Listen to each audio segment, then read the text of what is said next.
Howdy doing, guys and gals.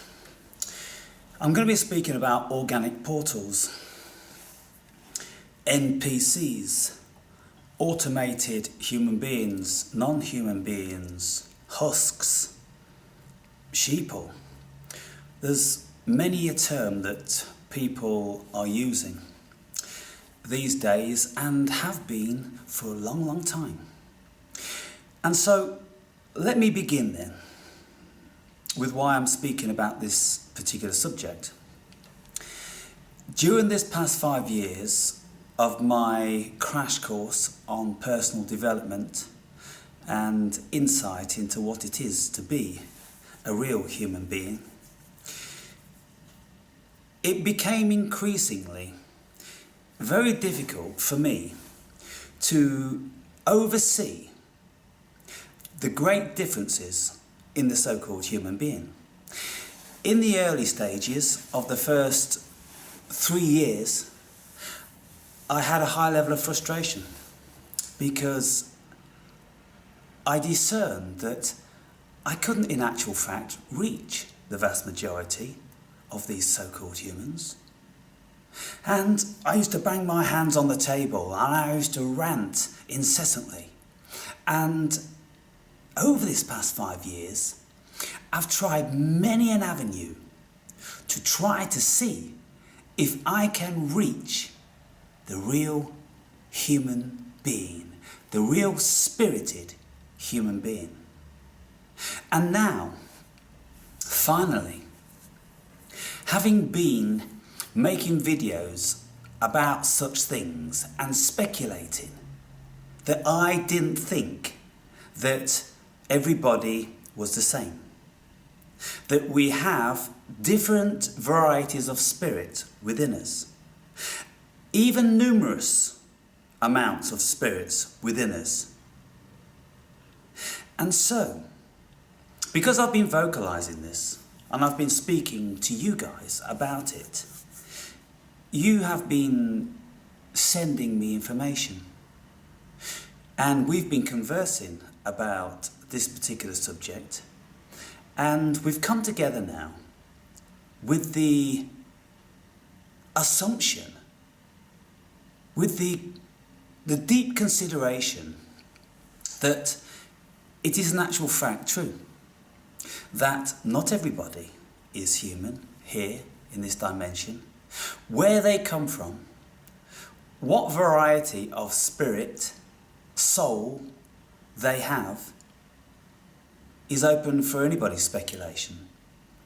Rudolf Steiner, he's wrote prolifically about this sort of thing, speaking about how souls and spirits make manifest as ethereal entities initially, and then through a progression of,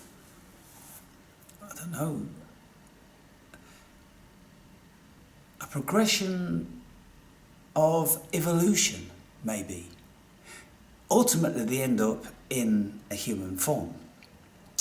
Now, I'm going to be posting some information down below which Mario sent me today. And it's really important for you to read this. Both parts of it. The initial part, it says, begin with the first part, because some of the second part has been superseded. So make sure that you read all of it. Probably take you about half an hour to read all of it. But you'll get some sort of enlightenment as to what I am addressing here, because it's a very deep and very complex subject. And I first started to question whether everybody was real when I had my first major psilocybin experience. And all of a sudden, it turned out that I could feel people's energies around me. And they were so distinguishable from one another, from a very pleasant, normal, human spirit soul to a drone or a very negative energy. And there's many varying variances within, which are more difficult to discern. But you see, if any of you guys have known narcissists in your life, then these are a classic example of a non-spirited human being. Apparently they have a soul which enables them to function within this dimension, but the soul will not be reincarnated. It cannot make advances. It cannot use its deep intuition. They don't have empathy, and they don't have this ascending level of consciousness that real spirited human beings have. The variety that question everything. The variety that know for sure when you're in the presence of one of these automated creatures that you cannot get through to them. And it doesn't matter what you say and do. You will never get through to these because they don't have the wherewithal. And so it's been really curious for me to discover this, that many very intelligent people have been speaking about it, unbeknownst to me. And so now I'm beginning to be privy to some of these names, and I'm going to be starting to read some of their books, because it seems to me that when we're looking for answers as to why the world is like it is, it's because of this. And of course, David Icke, he openly professes that psychopaths are running the world. Well, psychopath, yes, that's a psychoanalytical terminology that we can place upon these so-called human beings that don't have empathy. But it also comes into the category of a non-spirited human being. And Icke, and many other people, they all speak about archons and attachments and mind viruses like Wetiko, and this goes on and on and on. Throughout history, it's there if you look for it. And so it's becoming more pronounced now because the information is so easy, just to send each other videos and files and book suggestions and all this sort of thing. I think we're now coming into a very peculiar stage of the development of this world, when more and more people start to question whether we are in actual fact parented via these non-spirited human beings. Looking back at my father, he never ever said in his life that he loved anyone. It just wasn't a part of his vocabulary. And many other reasons. He was a perfectly functioning soul with a high intellect, but he had no empathy or sympathy for mankind or anybody. He never expressed love. He couldn't. If you put your arm around him to give him a hug, he'd go rigid like concrete. And it'd be like he was petrified. He was so uncomfortable. He couldn't do that. He couldn't hold you. All right, son, love your son. Or, okay, if he's a bit macho, couldn't do that to his son, but to the children, the small ones, or the girls, love you. Never. And so, I'm sure all of us, ascending ones, we are aware of people around us. They can be family members. They can be very close friends, relatives, and this sort of thing. It's not necessarily a bad thing in lots of them, because they just live and die. They're extras. They're the backfills, what Dolores Cannon speaks about. She also speaks about organic portals. And you say, when you've got this little benevolent or benign old woman that you expect to be sitting there with the knitting needles clicking away, speaking about things of this magnitude to the general public, it's all there for anyone to tune into. When people like her are speaking about this, I'm pretty sure that one or two people might start to take note. And so I thought I'd make this video and put the link down to this information down below and allow you, if you so wish, to look into it yourselves, to start to observe who is a non-spirited human being.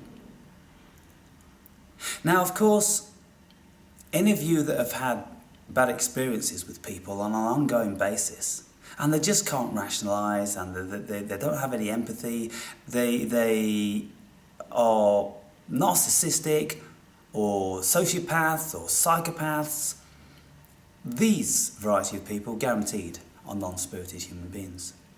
And it's the non-spirited human beings that have took ownership of this world. And it's because of the lengths and breadths that they can go without any conscience. That's why they're in the positions they're in now.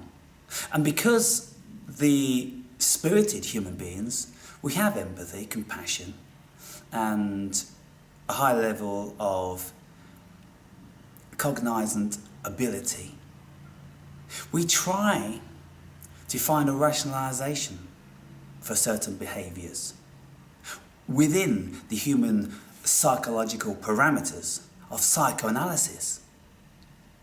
But the more you learn about it, there must come a time in your life when you will have to say, enough already with the psychoanalysis.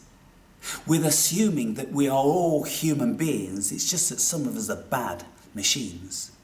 Some of us have had terrible upbringings, which we can then make certain allowances and justifications as to why people act in the way they do.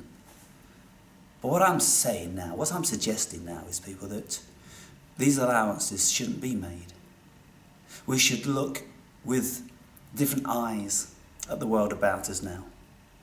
And we should know that there are different varieties of energies, different creatures, coming from different dimensions, different star constellations, whatever.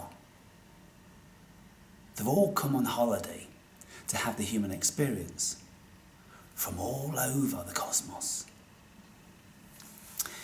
When you start to look at it like that, then this world becomes a very different place. And when you look back now with reflection to many of the movies that we've been privy to, you can see that somebody, something, has been trying to tell some of us something.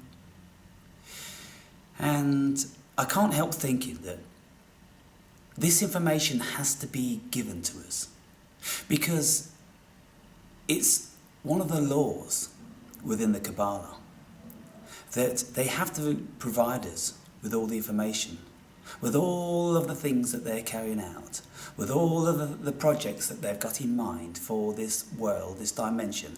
They have to make the information public. It has to be in the public domain. Otherwise it would be unfair. So they do this. You can find all the information, what they're going to be doing. It's all there. Documents as high as the Empire State Building. It's all there for those of us that get tuned into it and say to ourselves, it's high time now I looked into this a bit more.